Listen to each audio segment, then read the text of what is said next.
Chapitre 5. Le choix de Fahim. Samedi 17 juin 50 778.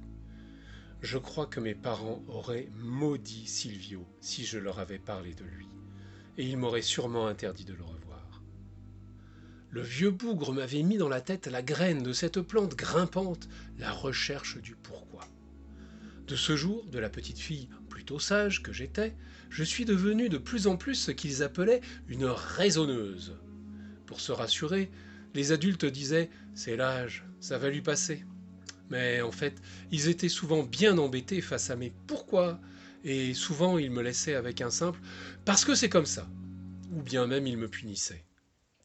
Ainsi, la première fois après ça, où ils m'ont demandé de venir avec eux à une réunion où ils parlaient de l'esprit du monde, j'ai dit « pourquoi ?»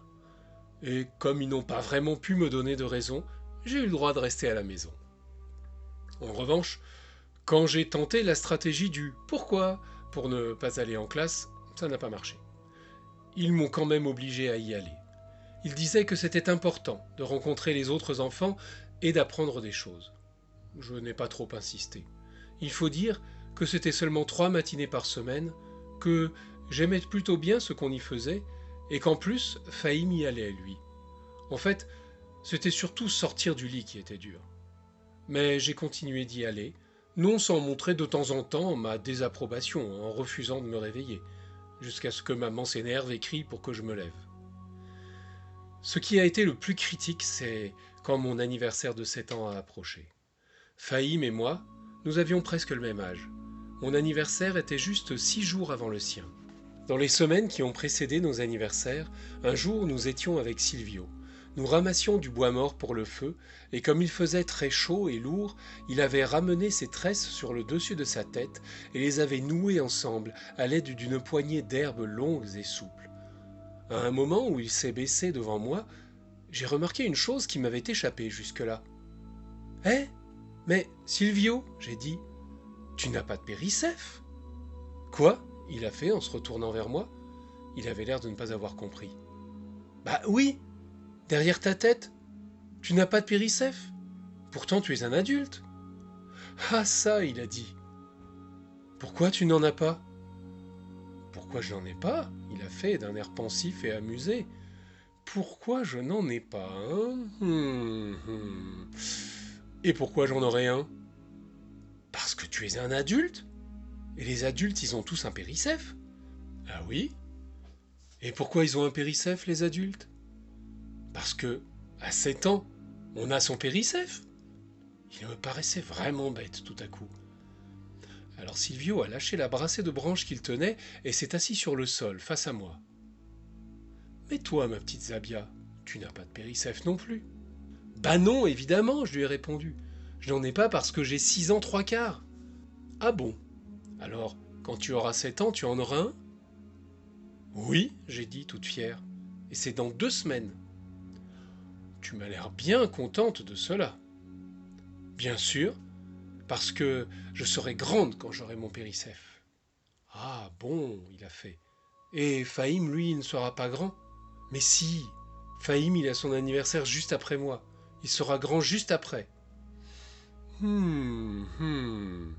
Silvio avait encore un de ses airs canailles. Je me doutais qu'il voulait me mener quelque part, mais je ne savais pas où. Et ça m'agaçait. « Alors, Fahim, toi aussi tu vas avoir ton péricèphe bientôt ?» De son œil pétillant, Silvio regardait Fahim par-dessus mon épaule. Fahim avait marmonné quelque chose derrière moi, mais je n'avais pas compris. Quand je me suis retourné, j'ai vu qu'il avait le visage baissé et l'air un peu renfrogné. Son regard alternait entre un reproche lancé à Silvio et une certaine gêne face à moi. « Qu'est-ce que tu as dit, Fahim ? » j'ai demandé. J'ai dit non. Non quoi ? Non, je n'aurai pas mon péricèphe. Mais si tu l'auras, comme tous les grands de 7 ans, pourquoi tu dis ça ? J'en veux pas de péricèphe. Il avait lâché ses mots entre ses dents serrées, et avec un dernier regard noir lancé à Silvio, il est parti en courant vers la cabane. Qu'est-ce qu'il a, Fahim? J'ai demandé à Silvio. Je crois qu'il a peur de te décevoir. Mais pourquoi? Parce que depuis quelque temps, il a réfléchi à cette histoire de Péricèphe. Il a poursuivi la question du pourquoi. Il a cru l'attraper, et puis il s'est rendu compte qu'elle lui échappait.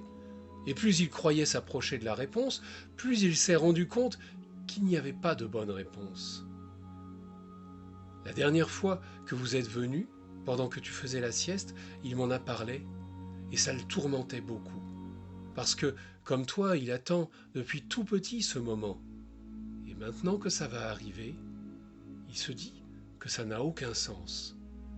Alors il est partagé entre avoir ce Péricèphe, comme tous les autres grands, et comme toi, et se faire plaisir, et te voir fier de lui, ou bien écouter sa raison et son cœur, et refuser. Apparemment, il a décidé de ne pas avoir de Péricèphe. Et il a peur de me décevoir. Tu n'es pas déçu?